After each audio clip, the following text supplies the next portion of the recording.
welcome, welcome. Let us know where you're joining us from. My name is Effie. I am so honored that you've made time to join me today as we spend a bit of time unlocking that seven-figure blueprint, that seven-figure or that side hustle, and turn it into a seven-figure powerhouse. So I'm so excited that you're here. I'm giving it a few more minutes to allow people to come in, and then we'll get started. And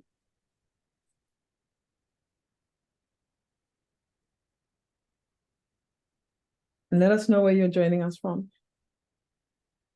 I'm giving it another 3 more minutes before I get started.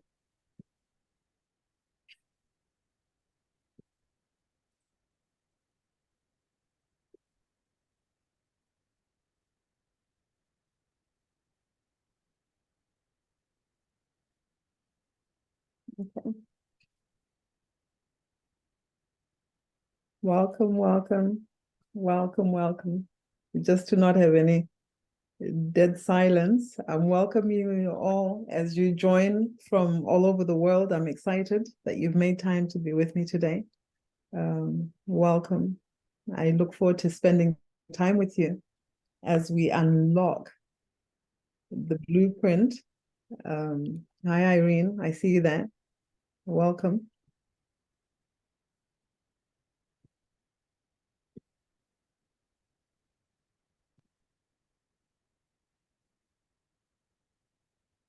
Welcome, Christiana. Good to see you. We're having the world represented. Turkey logging in, welcome. Africa, Zimbabwe is logging in, welcome. I appreciate the time differences, so I'm honored that you're making time to be with us today as we just go through this transformative journey as I share my experiences on turning a side hustle into a powerhouse, that side hustle into a seven-figure business. Welcome on board. I'm so excited that you're here today.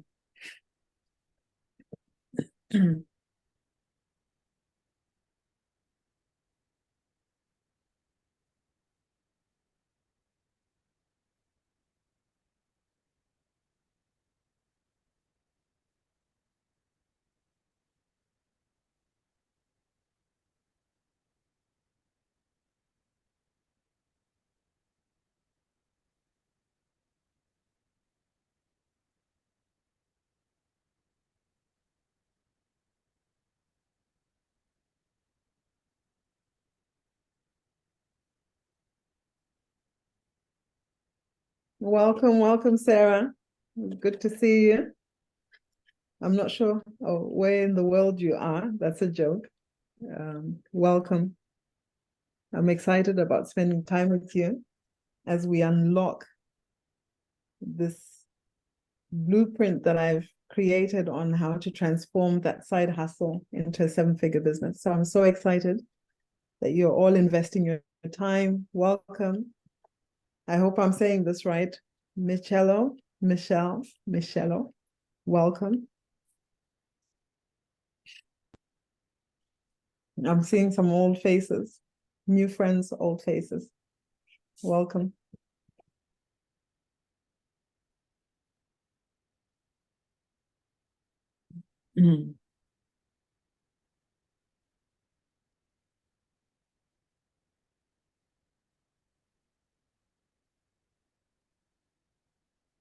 Okay, so without much further delay, I want to welcome you all to this webinar. I'm so excited that you've made the time, that you've invested the time. And I want to share with you how I've turned several side hustles into formidable and viable businesses. So I want to share with you over the next few minutes how I have transformed different business interests into seven-figure business enterprises. So welcome on board. I suppose with anything that you do, the question is always, who are you?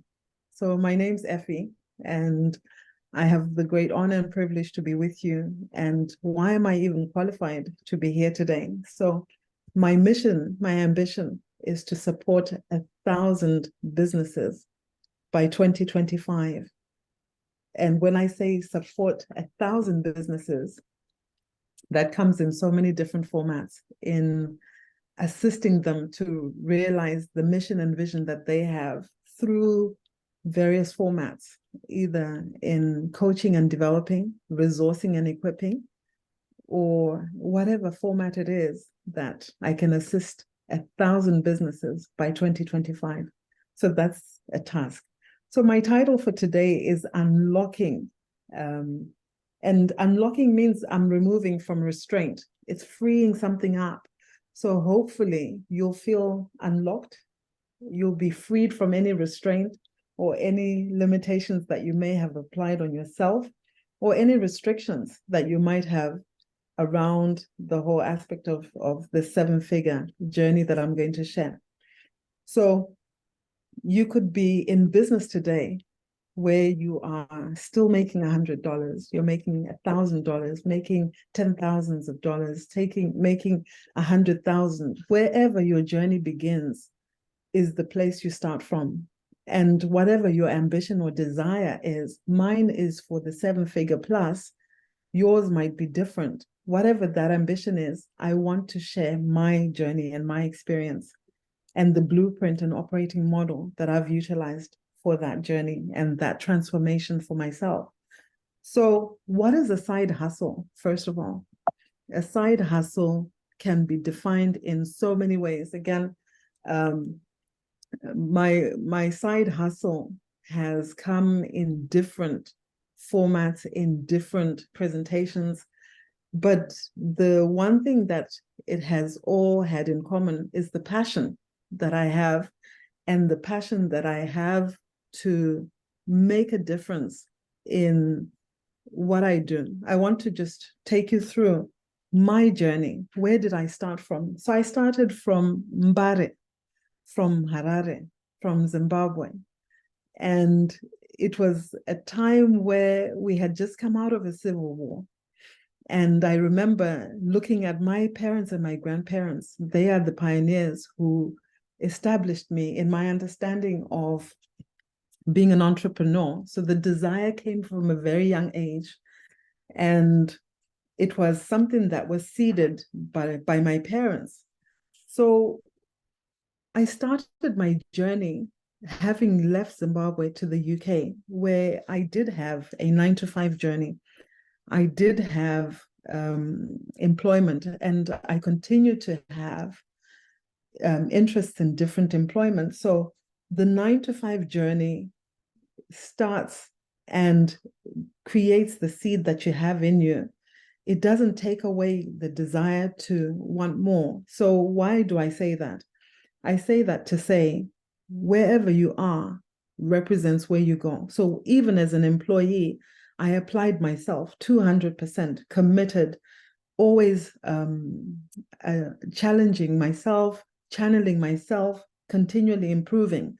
Then the journey of becoming an entrepreneur was initially a entrepreneur, where I had the passion, I had the ideas, I had maybe sometimes not taken the time to plan. Some of those resulted in failures.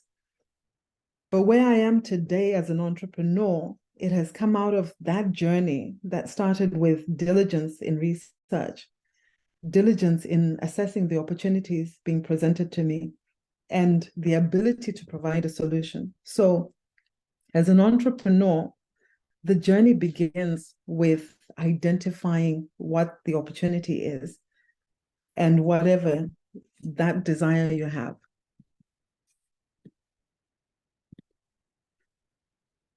As we go through this journey and this opportunity today, I want to unravel and reveal the success that I have had over the years.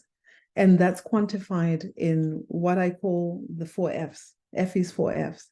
And it's a framework that talks about finding your purpose.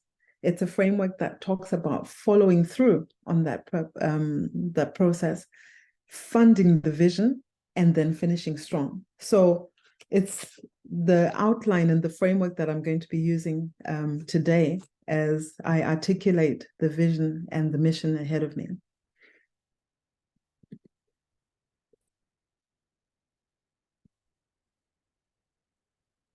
As you start on your journey, it's so important that you identify and recognize business opportunity or business potential.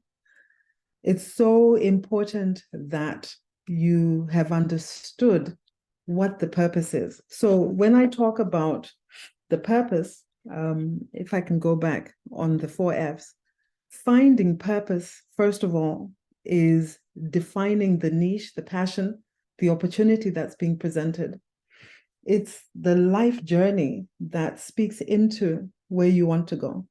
Most people will say, I've lived my life for however long, and I haven't identified the purpose. I haven't understood what that purpose is. What I've come to understand is whatever purpose that you have or that's been put in you, it won't be fulfilled unless you apply yourself to it. So a number of people could occupy the same space in an industry, but how each person implements that is so different. And that is just born out of who you are and how you apply yourself. So it's important that as I share my experience, that you're actually able to apply it to your own personal journey and your own route that you take. So it's important that you recognize the business potential. How do you transform a hobby into a lucrative business? How do you recognize the strength that you have? How do you move from being a entrepreneur to being an entrepreneur?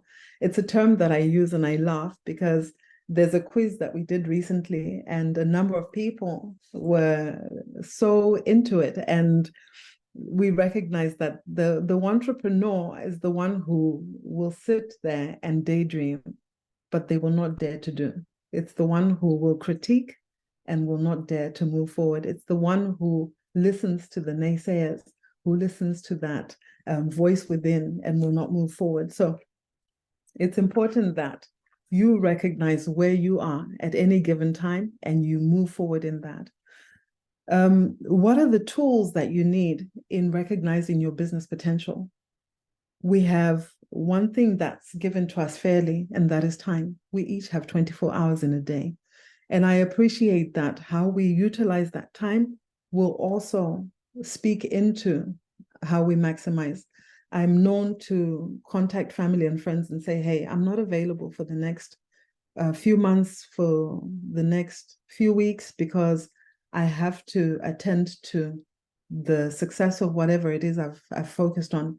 I have the ability to have a single-minded focus when it comes to applying myself to the different things that I'm prioritizing at any given time. So we have been given fairly the amount of time. The question is, how do we choose to actually utilize that time? So what are the signs of having a hobby that can be transferred into being a business? I believe that your passion speaks into the thing that's a hobby that can translate into business.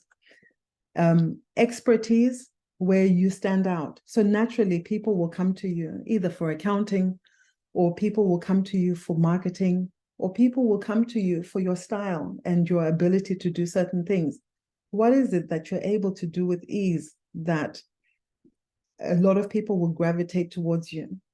What is it that you're consistently doing that on reflection has always been the thing that people will associate you with? So it's important that you test the demand. So as you're moving or transitioning the hobby into a business, the side hustle into a business, or you're strengthening on the existing business and making it more viable and more profitable, it's important that you test the demand. Is there actually a demand? Is there actually a need for what you're doing? Are you really solving a problem? Are you consistently applying yourself to do that? The other aspect is are you able to monetize that?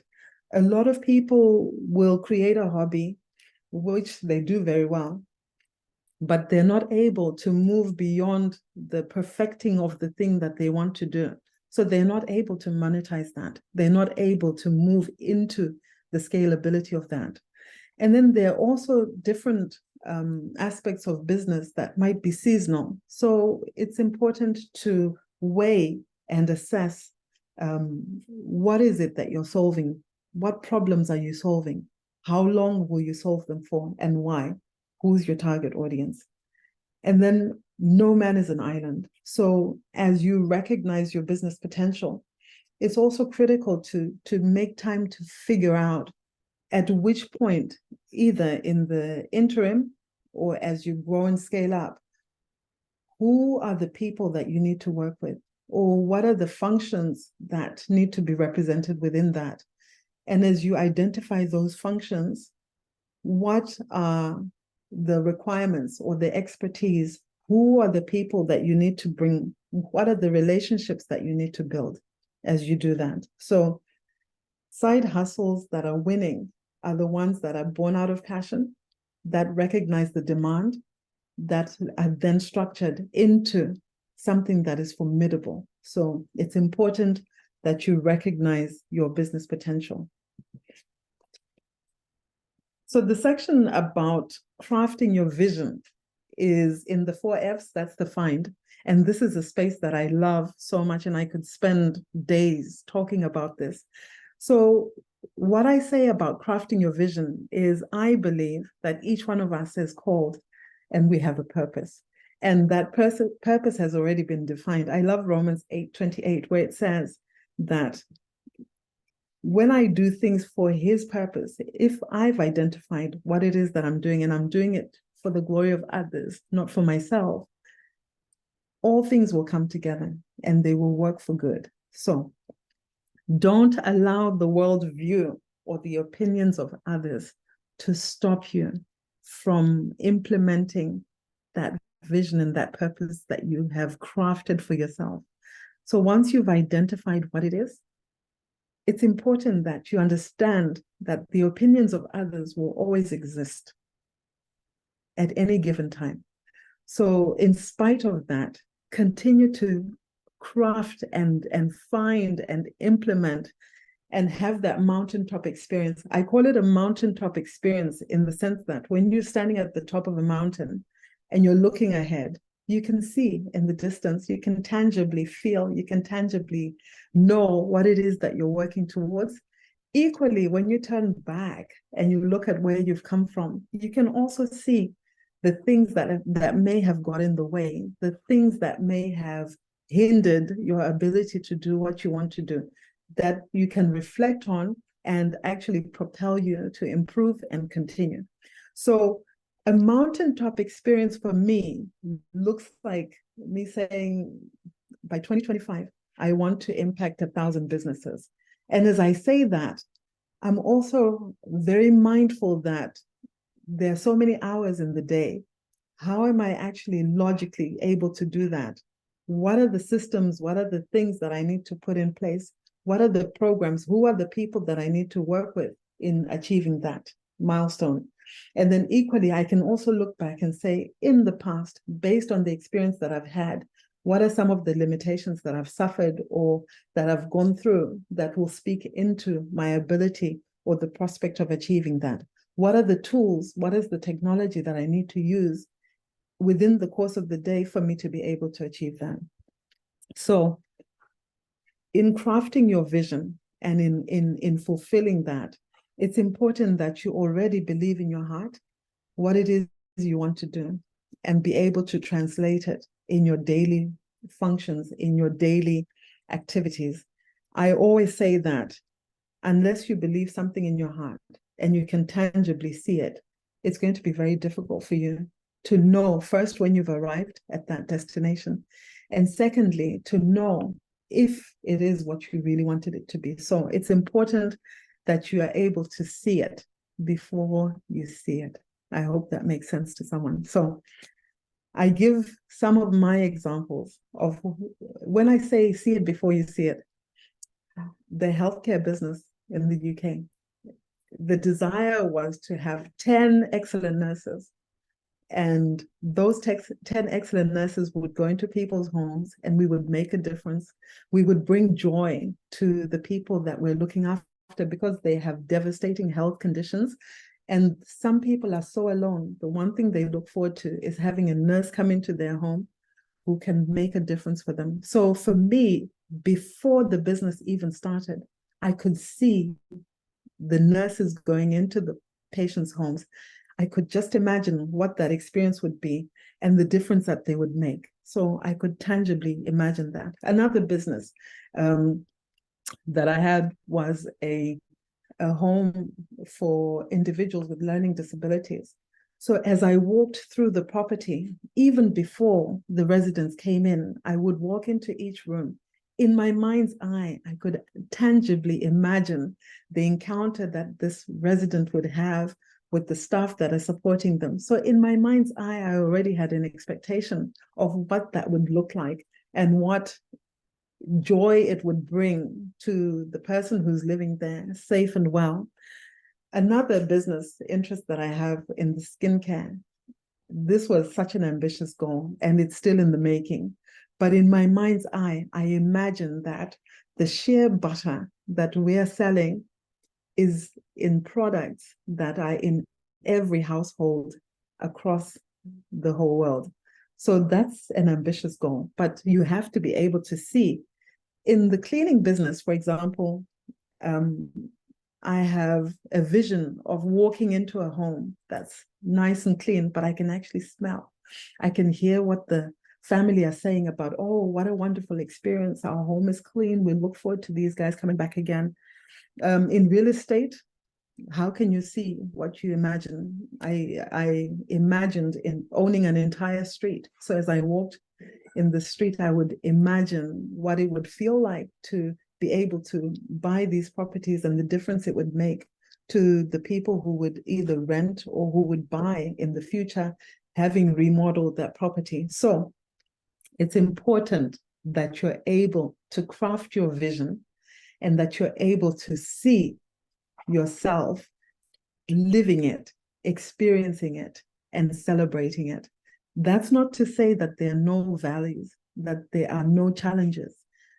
When you're able to craft a vision and you can see beyond the here and now, it gives you the encouragement, it gives you the desire to move forward, it propels you to continue, it equips you to continue and to move forward.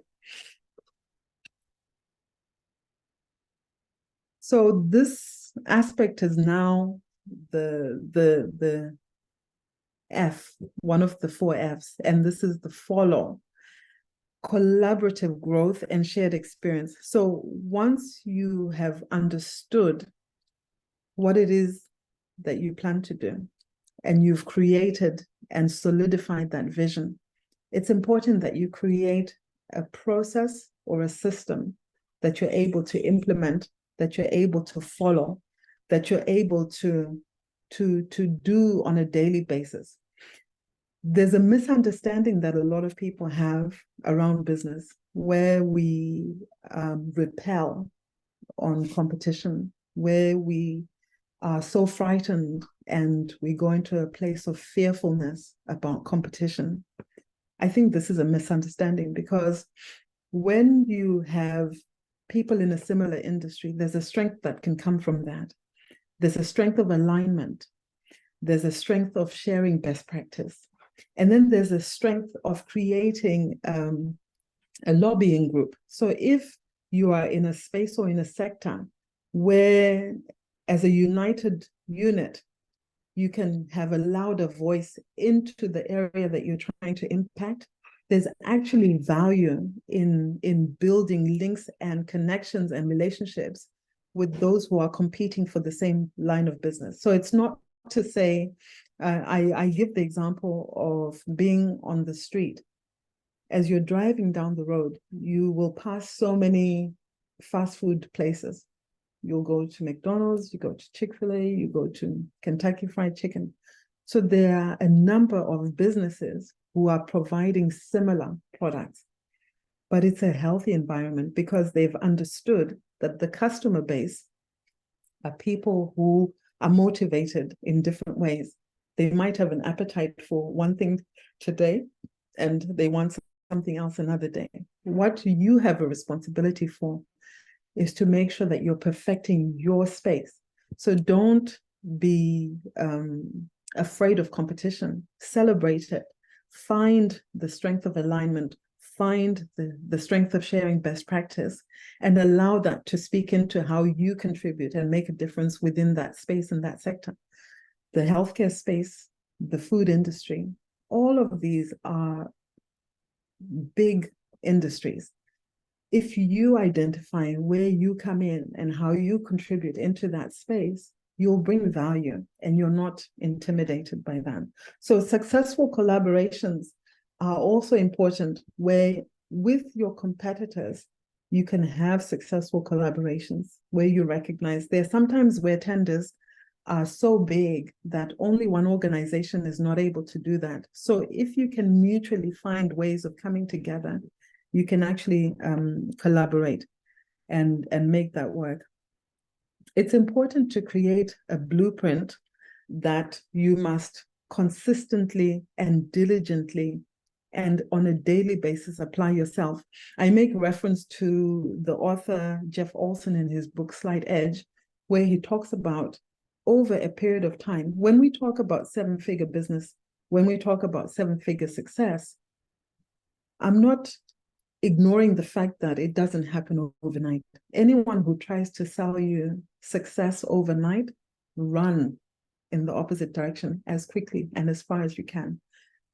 When you find something that you can diligently apply yourself consistently over time, that will eventually lead to, yes, it's not to say that there's an improvement or there's a proven, tried and tested method that already exists that you can come in and improve on, but you can't deny the fact that someone had already applied themselves to make this work. There are books like Profit First, Michael Michalowicz, where he talks about the simplicity of engaging as a business owner, where you're testing to see if what you're creating is actually viable, profitable, and how you can make sure that you celebrate and enjoy the enviable success of a strong business. There are other things that you can do in terms of collaborative growth. Not only will you have access to different mentors, now social media and technology is affording us access to individuals who wouldn't either have the time to give us access to themselves, but they're creating content that speaks into what we're doing on a daily basis. So the word says that we perish for lack of knowledge, and yet there are so many tools, there are so many resources, there are so many opportunities that you have for collaborative growth and to share your experience as well as benefit from the experience that other people share in your space of interest or in the business arena that you want to pursue. So the business world has changed significantly. I can tell you that technology has impacted, we all know that, it's impacted how business is done. The COVID-19 impacted how we engaged in business, period. There's no change from that. But equally, with that level of change, significantly, we can benefit in improving what we do on a daily basis and how we implement our different business interests. This is the third F, which is fund. So funding or maximizing on the resources of your business success. I can share my experience. A lot of people talk about how I can't get started. I'm sure you've heard this so many times. A lot of people will say, I can't start because I don't have the money to start. Or I can't start until XYZ around the areas of resources. So the biggest excuse of not starting can also be the reason why you really need to start. look at what you have. What do you actually have on hand? I love the case study of Mignon Francois. I hope I've said her name correctly. But she is the owner of the Cupcake Collection. And her story started so simply, where she's in a devastating position. Things are going terribly wrong. And she had $5. Someone needed cupcakes. A neighbor needed cupcakes. She had an oven. She had never baked before. She had access to find a recipe. She went to the supermarket, used her $5. That $5, she made the cupcakes, sold them for $60. She applied the same principle, the same concept, and she ended up making $600. And then over time, that then became a multi-million business. Why am I saying that? Because equally, I've experienced something similar, where two people came together. And I think between us, the maximum we put in was £5,000. But over 20 years later, the multiple millions that have been generated through that is because we dared to start with what we had at the time of what we had. And we dared to move forward in spite of any fears or any reservations that we may have had. So the same story with Mignon Francois. If she had caved into the fact that she had never baked before, that she just meditated on the problem that she was facing at the time and had not actually dared to move forward, that would be a different story today. So what are the things that really get in the way of us here today now that we use conveniently as excuses or as reasons why we cannot start whatever it is that we know we need to do? So are you willing to go through the process? Are you willing to face rejection? Are you willing to be the odd one out as you move forward? Are you willing to do and dare to live fully and really maximize on what it is that you're supposed to do? And are you willing to continue even if the results don't come out the way that you've intended them within the time that you'd hoped? Are you willing to go back and look at refixing or readjusting or adapting and continuing to move forward? How do we embrace the digital age here and now in being resourceful? So for a small business, for a startup business, there are so many advantages that technology is affording us now. I had a conversation with someone the other day who was trying to charge so much for a service. And I said, okay, how do I utilize the technology that I have available? And I found a way to be cost effective and ended up saving a lot of money. So there's an online presence that we are afforded as startups, as small businesses, as hobbies becoming the side hustles becoming the 7-figure business. There's an equal playing field that technology affords us. We can actually compete with the big boys. We can, but you must deliver. So you can't just say, oh, I'm going to compete with the big boys, but you don't have the product or you don't have the service or you're not living up to whatever it is that you're selling. So there's still a level of responsibility that you must have in fulfilling and implementing whatever it is that you say you want to do. So online presence is one thing. We also have an ability of speed to market. So technology is affording us the speed to get to market. We have access to a greater reach. The market is diverse. It's less expensive. And we can be very targeted in our marketing. So if we've understood the tools that we have and how we can navigate in that, we can also get better results. It's important to understand data analytics in the impact that they have in funding or in being resourceful. When you know what you know and the data supports what you know, it's equipping you to have a more compelling offering. When you know that your customers have this particular preference or over the years they've utilized this particular product or service, it equips you to then hone in and really repackage and focus your service or your offering or your product to fit to that. The other one is the mentors. Technology is affording us access to giants in industry. Technology is affording us the ability to hear. It's almost like the fly on the wall experience where you can listen in and you can utilize. So it's becoming the school of the future. It's what we can utilize to really strengthen what it is that we offer. So make sure that you are being resourceful and that you're not using "I don't have money" as a convenient excuse to not get started. There's so many ways that you can be resourceful. The last of the 4 F's is the finishing strong. And finishing strong, I had to really go back and define, what does that mean? It means different things for different people. So how do you define success for yourself?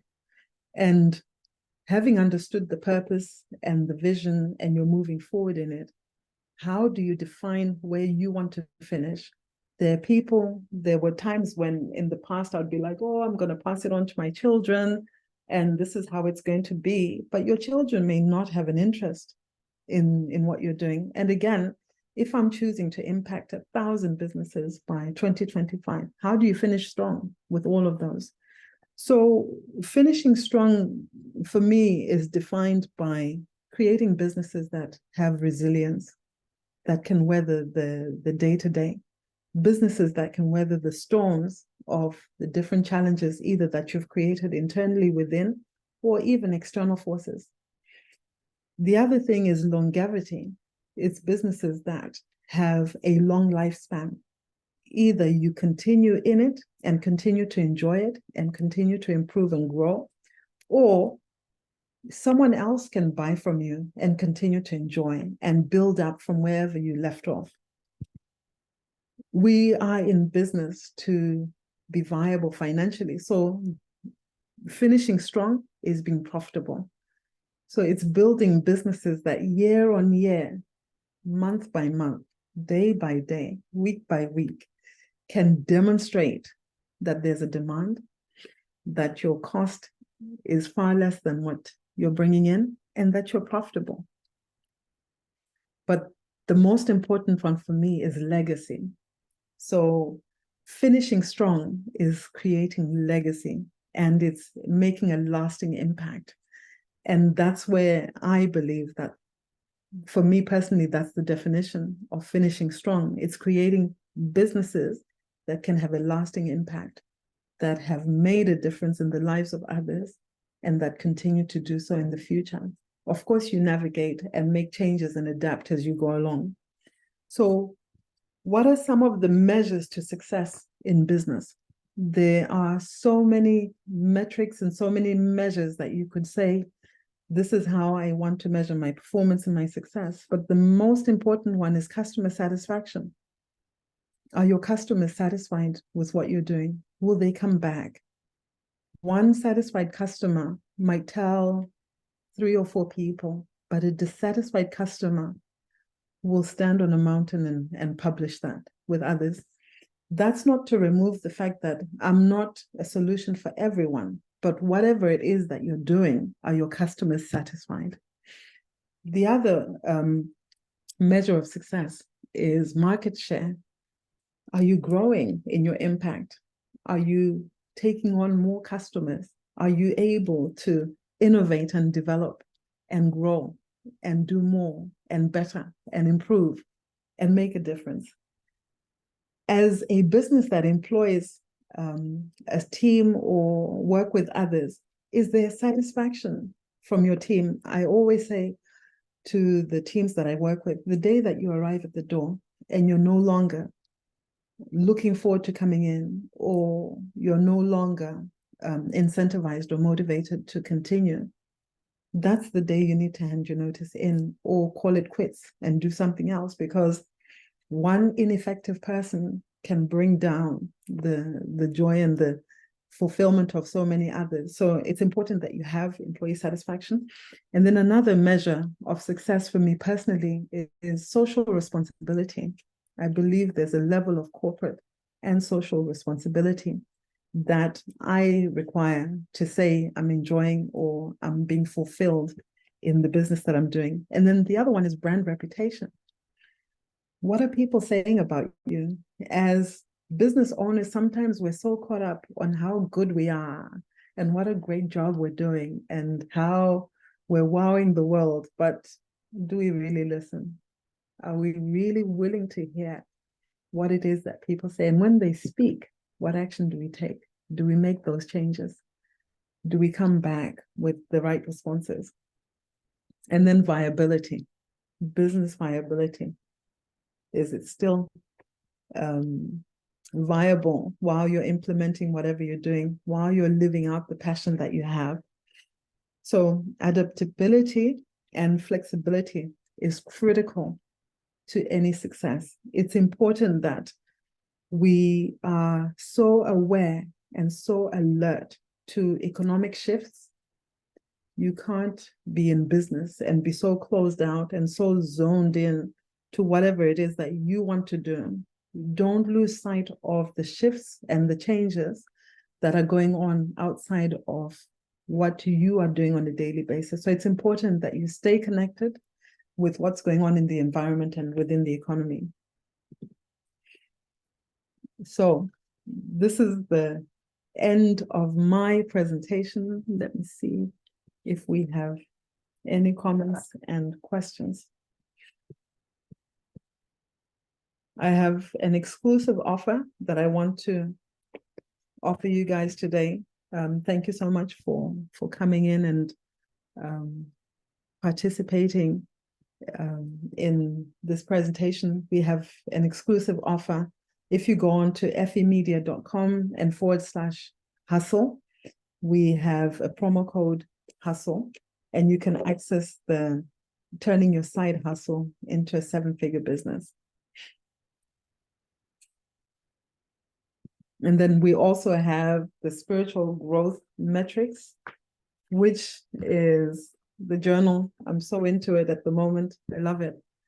And it's the journal that I've used for so long, where I'm articulating my desires, I'm articulating what I do on a daily basis. I'm measuring what I've written on a weekly basis, spiritually and in business.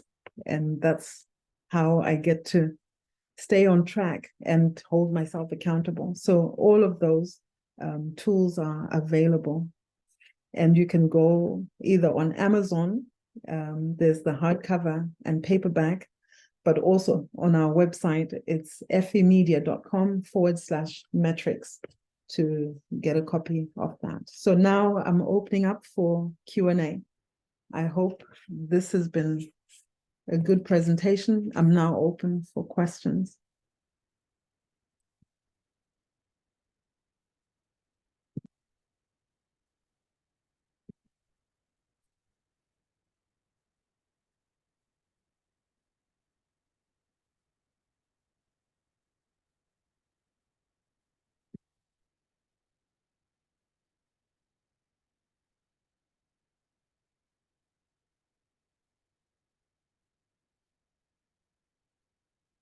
So do I have any questions?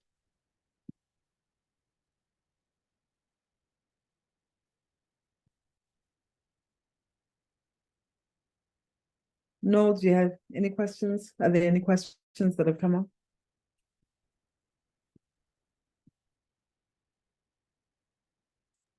up? Nothing yet. Okay. We have a question. Okay, the questions are coming in now. Okay. So how do you get your products into the shops? Irene is asking. How do you get your products into the shops? Yes.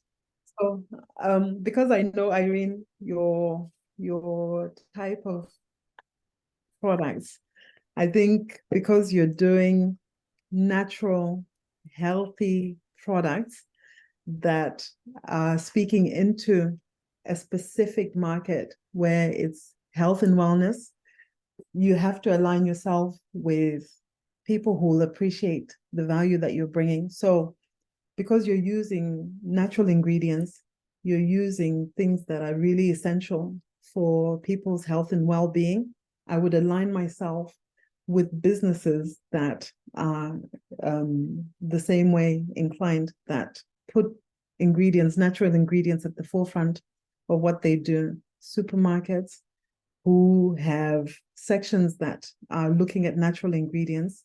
I think that's an area that I would focus on for your type of business. It's eye ingredients, and it's the best ginger tea that I've ever had. I can say that. Okay. Sarah's asking, when it comes to collaborations, how do you know who to work with and leave out, and who to leave out? Okay, so for collaborations, I pray about everything. And I pray for long and hard. And I have to be so clear. So for me personally, I put it in prayer first.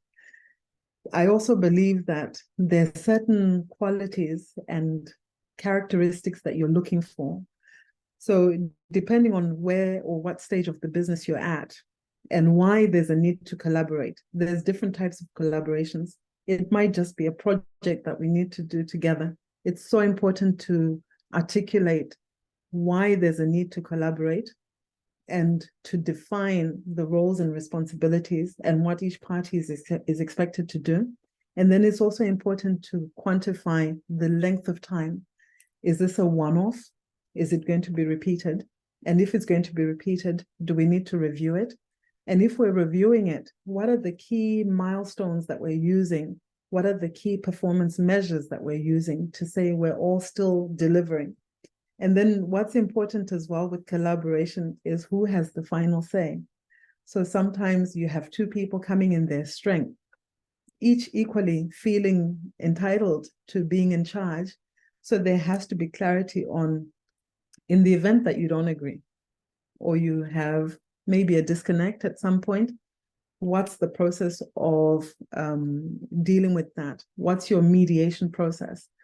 What is the agreement that you're entering into with that collaboration? But collaborations are fantastic. Partnerships and working with others. I've come a long way. I used to say no to partnerships, no, but I've now understood that you might have 1% of a $1 billion business because of a key partnership that you have. You're better off with that than 100% of a business that's worth nothing. So there's strength in partnerships.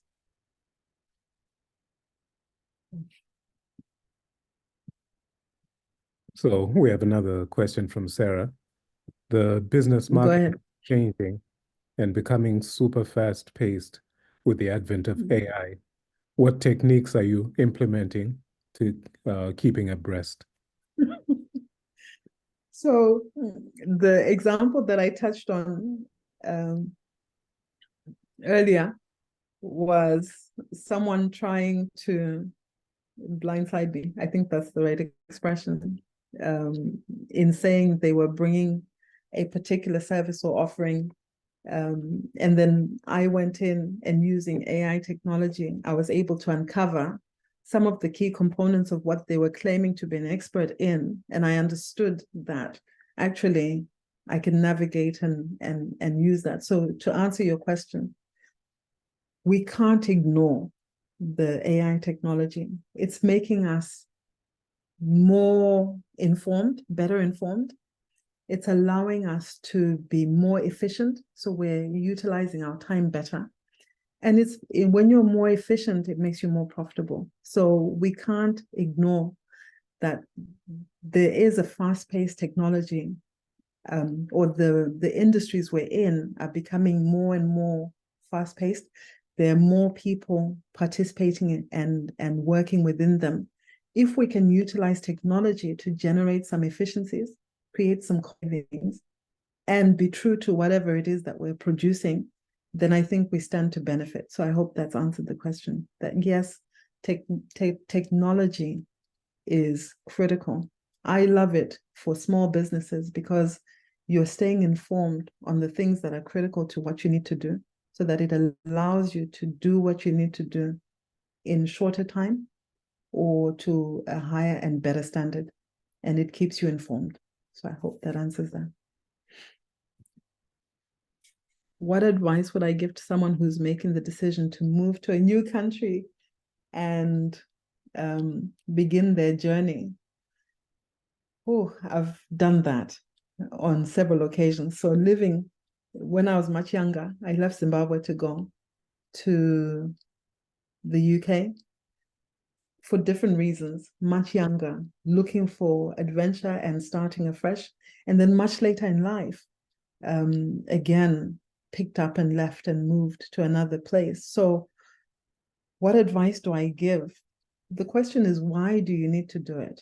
And have you understood the importance of why you're doing it? Using myself as an example, there were certain things that were non-negotiable, especially much later in life, around the ability to have access to go into a country and live legally with no issues, around my ability to earn an income and be employable. The ability to move with my family was also important for me and critical. The ability to provide a service or engage in business. So language, going to a place where I can immediately come in and continue from wherever I need to start from. But there are things that are really critical. Learn the place where you're going. Learn the culture of the place that you want to go to. Understand, without dismissing the importance of it, the value of what you're bringing. Because sometimes we're so quick to think, I need to do it as an emotional decision, but we haven't done the due diligence to make sure that as we go out to do that, it's actually serving the purpose that we intend. And have a safe place or someone that speaks into what you're doing, so they can ask you questions outside of what you think you've thought through. So maybe speak with people who've done it and how they've successfully done it and what they would do different. I think asking the questions of what would you do different is really critical, because it speaks into some of the things that we might be blindsided on.